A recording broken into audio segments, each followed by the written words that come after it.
Les dépôts des candidatures pour les élections locales, communales et provinciales se poursuivent en RDC.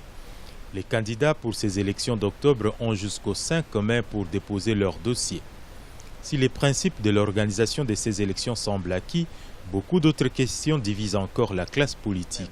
Le problème qui se pose est d'abord de l'utilité relative, pour ne pas dire de l'importance relative de chaque scrutin, et à ce niveau-là, je n'ai jamais fait de mystère.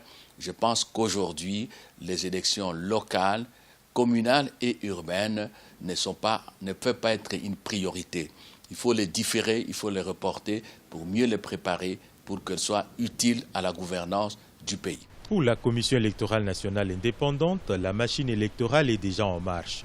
Les avis et considérations des uns et des autres ayant été prises en compte dans le cadre des concertations organisées avec les partis politiques et la société civile, rien ne pourrait justifier le report du scrutin. Vient celui qui veut. Nous avons 478 partis politiques. À ce jour, nous approchons déjà les 400 qui ont signé le code de bonne conduite. S'il y en a qui estiment, par exemple, que non, nous sommes plus importants que les autres, nous ne venons pas.